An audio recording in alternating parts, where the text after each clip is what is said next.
All right, welcome to another episode of The Route, where we talk about scaling your pest control company with everything you need: tools, tactics, techniques, strategies, whatever you need, it's going to be covered here. So let's dive in today. Today, I want to talk about a topic that's pretty important this time of year as companies are getting more busy, as you get more calls coming in, more jobs coming in, it's busy season, more demand, and a lot of companies are thinking about hiring and scaling and building out a team. And sometimes one-man shows are thinking about bringing on their first employee. Bigger companies are forecasting their next hire, and all those questions around building out a team and delegation in general. So I want to talk about when to do it, how to do it, some things to avoid with delegation and hiring, and how to go about it in the best way so that when you do hire and delegate, service quality doesn't drop off. That's usually one of the biggest fears of any owner when they're going to expand their business, is they worry that the thing that they're best at doing, or something that they can control right now and do well, that's going to decrease when they hire someone else. Whether that's close rates, service quality, Google reviews, anything in the business, that's their biggest fear. And honestly, number one, it's important to know that it's probably going to happen. So because you care most about your business more than anyone else in the world, you can't expect that same level of detail or care or service quality from someone who's not invested in the business, which is fine. So you got to lower the expectations slightly, but also on the flip side, understand that if you do things the right way, you can get employees and people bought in that will blow you away with their quality, with their results, with how they show up, with the time they put in. You can get the right people on board.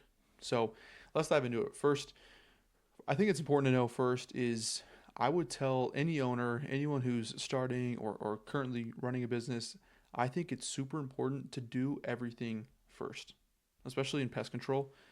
So many guys quickly start their business and they try to outsource and delegate things right away. Like hire a marketing guy, hire a technician, hire an SEO guy, hire all these things out. And what can happen is two things. One, you get 3, 4, 5, 6 months down the road and you have no idea how to do that role, which is a dangerous spot to be in.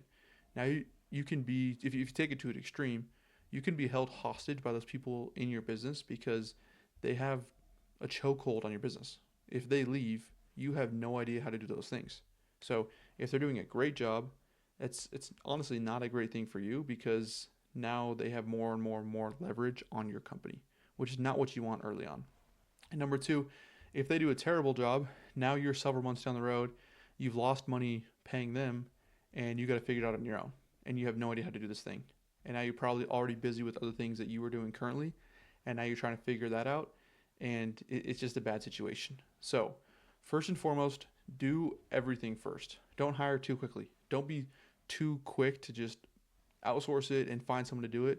Do it yourself because that gives you the most leverage in your business and gives you the most flexibility when you hire. Because if you know how to do every role in the business, even at just a basic level, you know how it's supposed to be done. So when you go to hire a technician or go to hire a sales rep or an office manager, you know what they need to do and what they need to bring to the table in order to be great at that role because you've done it and you've been in the weeds doing that thing. So you know exactly what to look for.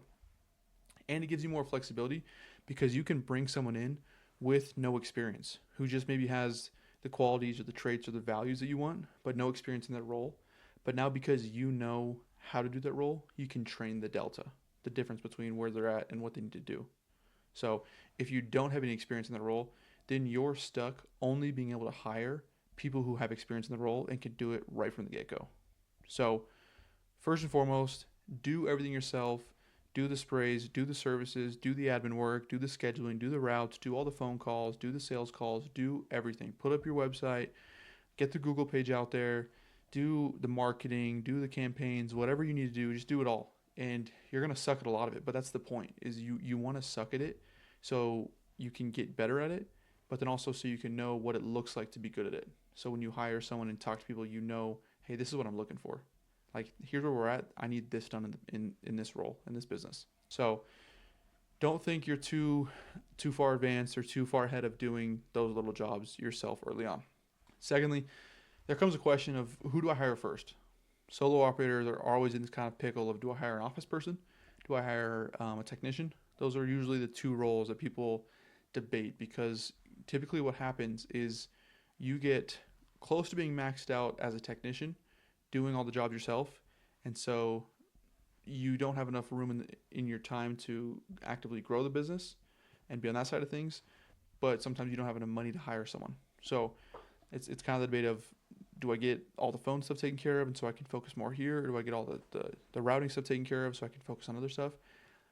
There's debates everywhere about this. I would always say you want to hire a technician first. Several reasons. Number one, the phone system, the scheduling, the routing, a lot of those things, the emails, the things you hire an office person to do, a lot of those things can be done with automations at a pretty decent level, and or done by a virtual assistant in another country. There's people in the Philippines, there's people overseas that you can hire for $6 to $7 to $8 an hour who can do a fantastic job. You can't hire a technician to do that at that rate. So I would get a technician first, also because that's the biggest leverage of your time initially. Because if you're a solo operator right now and you're getting maxed out with your routes, you're probably spending 20 to 30 to 40 plus hours doing routes a day or every week. So if you can quickly free up 40 hours a week of your time, now all that time is off your plate and you have the most amount of leverage and time to now move the business forward. On the flip side, if you hire a phone person first, office person first, they're going to take maybe 5 to 10, maybe 15 hours a week off your plate, but you're still stuck 40 hours a week doing routes, doing services, and doing all that kind of stuff. So I would for sure hire a technician first and then set up automations and systems and things on the back end of things that can handle all the phone systems, the emails, the reminders, the routing, all that kind of stuff, the billing. And then once that role gets pretty maxed out and you need to hire someone there, I would first look at for a virtual assistant. They can do probably as good, if not sometimes better, of a job than someone you can hire locally. And I think it's the best way to go. So hire a technician first. When should you hire a technician? It's a question a lot of people ask. Number one is you need to know your numbers. So there's no better answer than actually sitting down, looking at your numbers, and making a decision based on data. It's never supposed to be just a feel type of thing, or like, oh, when you have this many hours of your week booked, or when you just feel maxed out, or when you just can't take on another job. Like that's not how you want to run a business and make decisions in your business. So definitely sit down, look at the numbers, and see when can you afford it. And it needs to be a pretty interactive decision with forecasting, because it's not just a cut and dry, do I have X amount in my bank every month?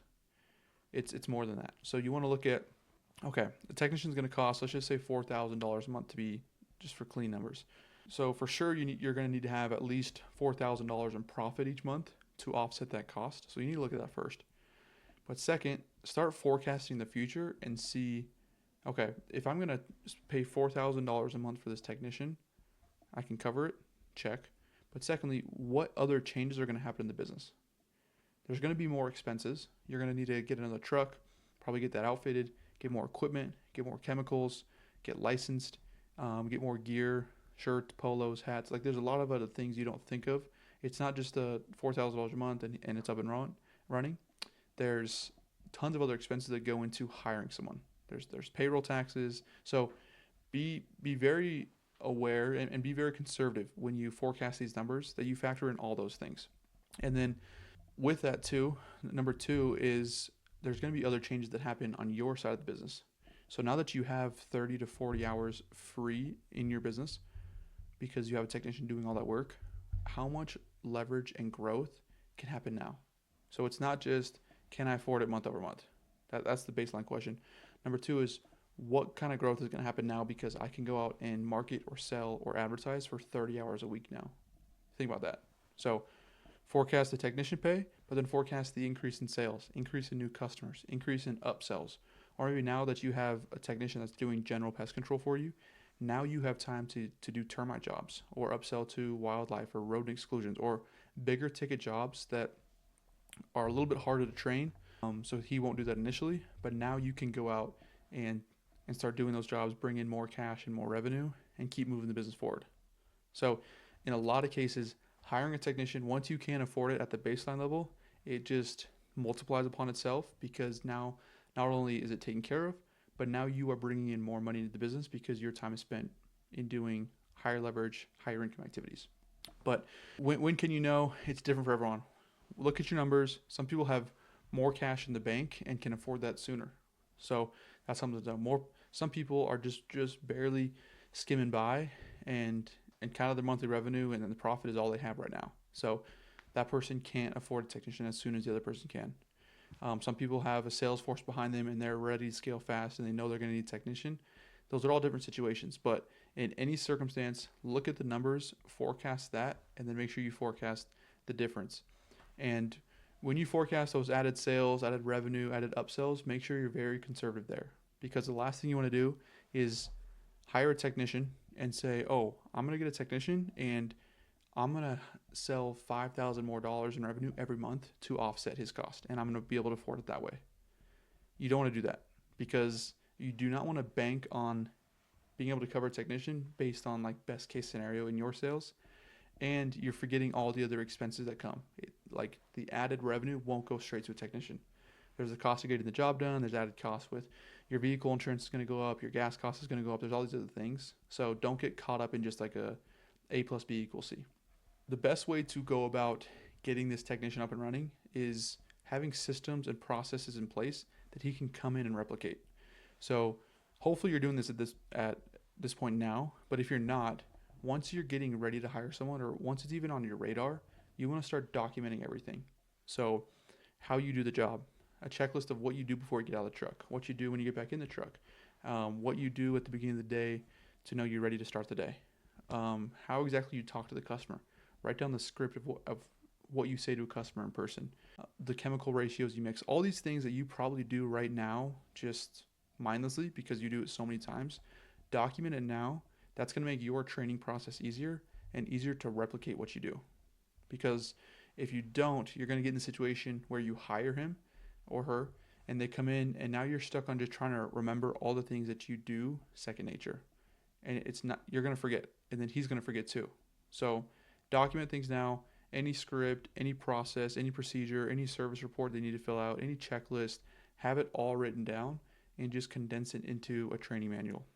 The other thing you want to have ready is some sort of scorecard or some sort of KPI tracker, because you want the technician, or if you go the office person route, you want your next hire to know what it looks like to be successful in their role.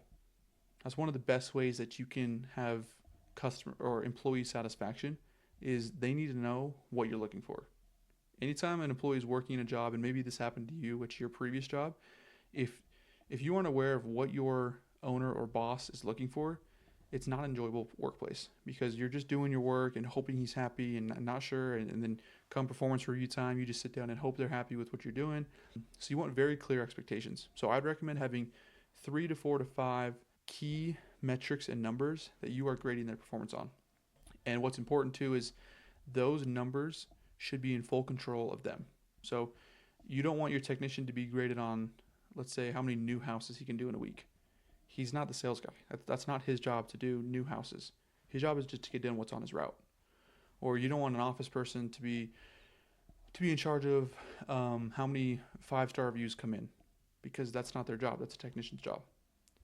There is a balance where sometimes it is smart to have those KPIs and those numbers cross over between roles, especially if the office person is like an office manager and you have them over the technicians. In that case, it would be smart to say, hey, we track you. One of the numbers we track you on is how many 5-star reviews come in, because under them is all the technicians. And so now you're grading the office person on all the technicians doing their job. So it's having a higher leverage KPI to control, not control, but to delegate and ensure that what you want to happen happens at a higher level. So that's a case where it would be smart, but in most cases you don't want numbers or metrics to overlap or be out of control. That will quickly lead to employee dissatisfaction and frustration in their role. So for technicians, things like time spent at the house, or customer reviews, or reservice percentage, or driving scores, or filling out service reports correctly, or being on time. Just think of the 4 or 5 things for you that in your company, with the culture you want to have, with the results you want to have, what are the 4 or 5 things that they can control and will lead to the results you want to happen? So it's really important to think about the things that will lead to the results. Don't always just focus on the result itself. For office people, it can be response time, it could be close rates, it could be retention rates, it can be um, auto pay percentage, it can be different numbers that they can control on the back end of things. But you want your technician to come into the role and have very clear expectations of what you're looking for, what does success look like in this role, and then also a roadmap to do it. Here's your training manual, here are the scripts to use, here's the process to go through, here's the chemicals to use. Set them up for success. You do not want to just bring someone into a role and tell them your expectations and then just tell them to go for it. Again, that leads to frustration and dissatisfaction. And then once they're in the role, it's important to keep them accountable to those numbers. And that's a really nice thing about having KPIs and having metrics in the business is you can step aside and you don't need to do any micromanaging or any nitpicking or following up all the time or looking over their shoulder. You can just look at the numbers and say, hey, here's what the numbers are saying. Last week you got five-star reviews. The goal is 8. How can we get more? Or hey, looks the goal is to have less than 5% reservices every month. We had 10% this month. What's going on here? And the numbers will correct the employee. You don't need to do the correcting. And that's what's nice is then your role can just become praising and thanking and giving credit where credit's due and doing all the positive things, which is a very exciting and positive and reinforcing work culture when the boss and the owner and the head or the manager, whoever's up top, all he needs to do is just show up and be positive and give thanks and credit. And all the employees like working for that person. And then what happens is those numbers and those KPIs do all the dirty work. They do all the correcting. They have all those hard conversations. And then if any situation it happens where you need to sit down and have one of those hard conversations with an employee, you let the numbers do it. You just sit down. Hey, Technician John, it looks like these are our numbers that we need. These are our standards that we have for our technicians. Everyone else is doing great, but it looks like, hey, your reservice percentage, it's off by 5%. Your 5 stars aren't coming in. We're getting more complaints from you. Like, what's going on? And you let the numbers talk, and you let the technician talk. And usually, it'll correct itself. So, it's really important. First and foremost, do everything yourself. Learn how to do it. Then you can find the right people in any regard, any situation. Find the person that fits best for what you're looking for. You don't just need to find a previous technician with 5 years of experience. You can find someone who's done anything else, but you can train them in the role. Set them up for success. Have KPIs, have metrics, have numbers, have training manuals, have a process you go through. I'd recommend doing ride-alongs every week or two, especially early on, and then maybe like once a quarter after that, just to kind of check in, see how things are going. That gives a good chance for you to also just connect with the technician and see him as a personal level. Technicians do hard work, as you know, so just being there with them, giving them credit, and then follow up on those KPIs at least monthly, but for sure weekly too. So you want to give weekly updates, give a weekly rundown of where the numbers are at in your weekly meetings, and then monthly give kind of a big company overview, check back on those numbers. So that's how you should delegate, hire. That's the best way to do it. So once you do hire that technician, he can replicate you in the best way possible. And then you can step out and go focus on scaling and growing or whatever other tasks are in the business that are higher leverage. And just think, you don't want to get stuck in the $10 to $20 per hour tasks. Early on, you should, because you want to learn it and you need to grow the business, get it off the ground.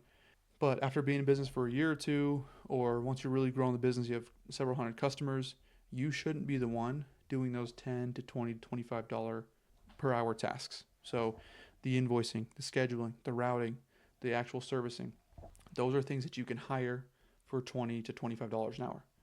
You need to be focusing on the $50 to $100 per hour tasks, which are more on the sales side of things, closing, bigger ticket services, rodents, termites, those kind of things.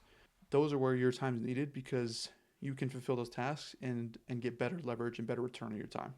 So don't get bogged down.